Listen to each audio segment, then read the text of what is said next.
Greetings! My name is Nathan and this is my Tesla Model 3 rear wheel drive from 2021. It's just surpassed over 300,000 kilometers.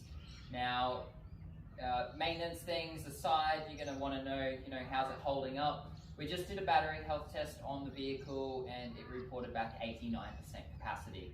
There is a significant amount of charging cycles. There's all sorts of charging, DC, AC.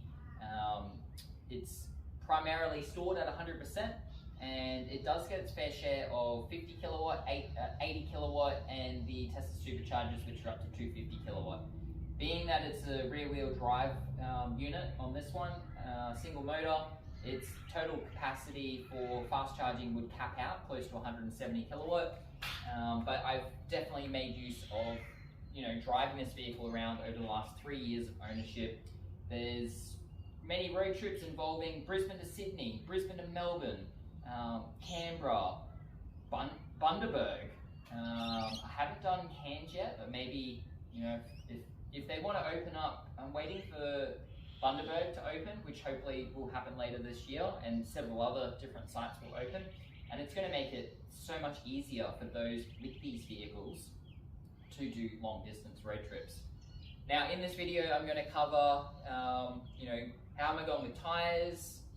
So tyres, I've got an average about 55 to 65,000 kilometers out of sets, and that's using brands from say Michelin with their Pilot Sport 4, Pilot Sport 5, Continental with the MC6 tyres. I had 2 sets on these, they were great.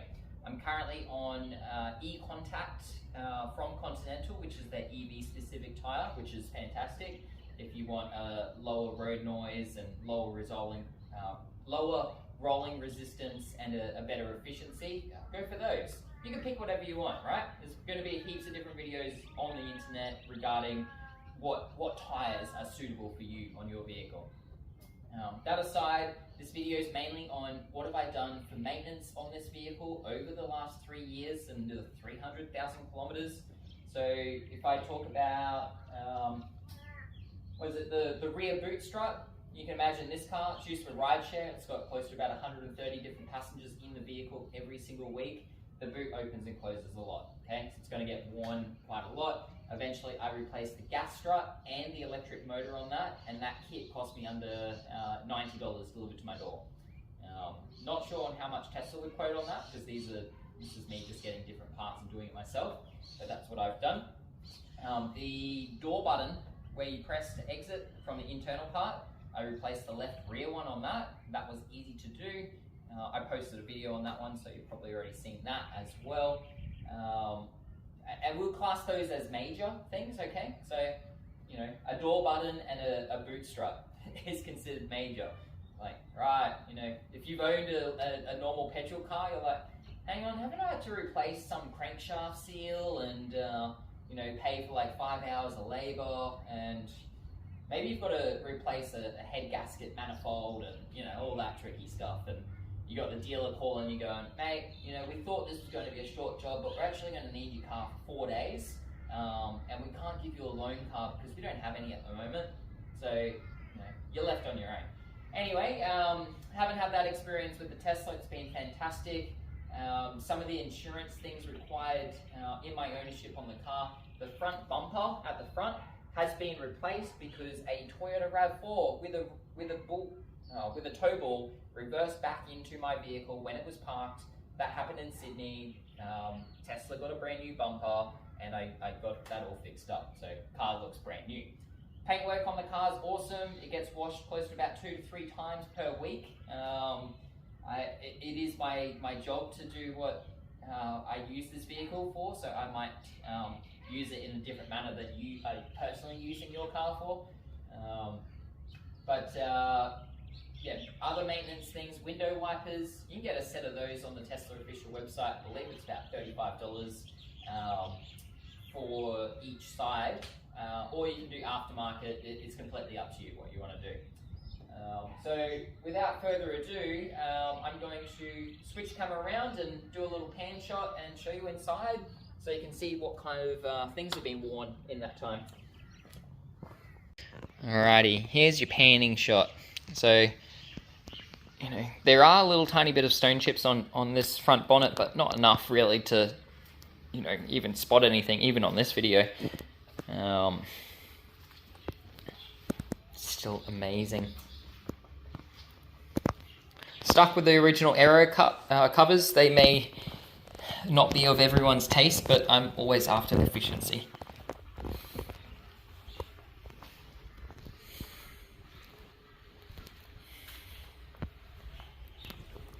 So there's your panning shot. I hope I did that okay. We do have 2 Tesla wall connectors out the back there, the Gen 3 ones. Thank you Regen EV, a fantastic company based here in Brisbane, for installing those. And on the other side of our property, we do have 2 of the Tesla power walls. Thank you Green Solar for doing those as well. Another Brisbane-based company. Alrighty, so we've got everything opened here at the moment, and I'm just going to show you inside the car so you can see everything's going on. So, you know, inside still looks fantastic. You know, I think on the door trim part here, on my side, it's perfectly fine. I actually lift my foot up to get in, but as I show you into the other side, it might be a different story for different passengers getting in and out. There's going to be some scuff stuff. So, there you go, some scuff stuff here. Down the other bit there. That's just my dog Panda, if you can hear him. I apologize. I've got the seat covers on these, so even if I was to take the seat covers off, you'd have original seats on this one. Fantastic. The boot, still got the all-weather mat on the back there. Still doing what it's needed. Now, this has been actually really good, because sometimes I've had passengers that have drink bottles and the lid hasn't been secured, and they are putting a bag in there, and next minute we get to the destination and we've got a pool of water, but it's all contained by the roof mat. Oh, sorry, the boot liner, which is a really good thing. You can see there. Maybe not as bad.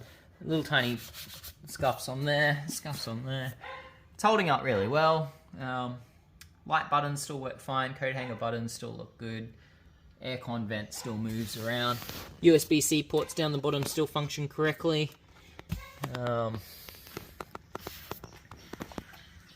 This is the door button that I replaced, I mentioned before. You can't even tell.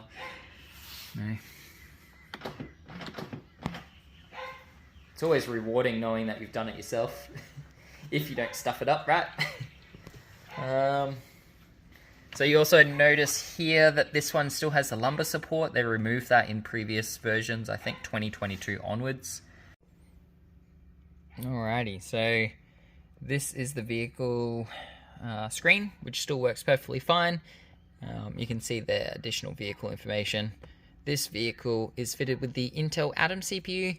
It's got the lithium iron phosphate battery in there.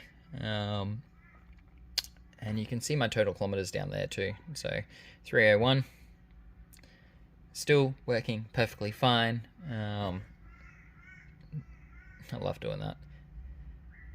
Down here, the wireless charge pads, they're still working perfectly fine. If I put a little iPad, the AirPods on there, yep, they're fully charged.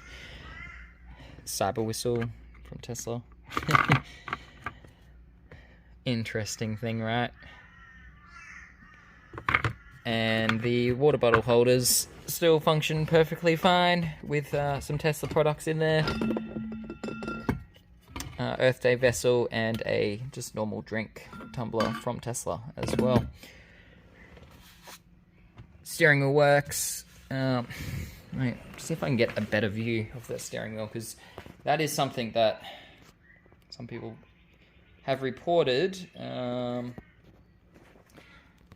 They're saying that their steering wheel is bubbling or needs to be replaced, and I don't see any issue with my steering wheel here. And considering I've done over 300,000 kilometers, maybe it's about my hands.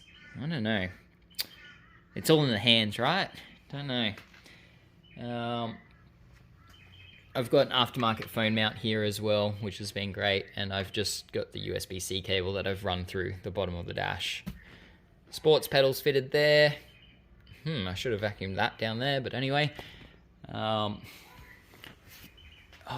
other thing I'll mention, so the front windscreen through insurance was replaced because of a stone chip, so it's on its second front windscreen.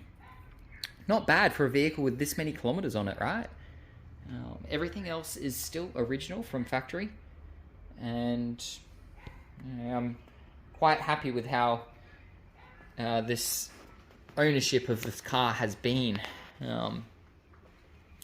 If I get some people going, would you buy another one? I'm like, absolutely. Usually I'll respond back saying, I already have. And, my wife drives one. So, for an all-rounder car, you can't go past the Tesla Model 3. Thanks for watching this video. Hopefully, it was informative and you can see everything that I've got going on here. Last thing before we finish up, the cabin aircon filters, I do them roughly every 50,000 kilometers. So again, you can have Tesla come out to you, or you can do it yourself. Last thing, almost forgot. So the 12 volt battery that is in this vehicle was replaced just after 175,000 kilometers. Tesla came out, took a guy, service tech, maybe less than about 8 minutes to replace. Those that have 2022 model Tesla 3s and Ys onwards won't have that issue happening because you've got a 16 volt lithium ion cell, which will even last longer. Yeah. Thank you for watching, and I hope this video was informative. If you have any questions, drop them down below in the comments, and yeah, we'll see where my next adventure takes me.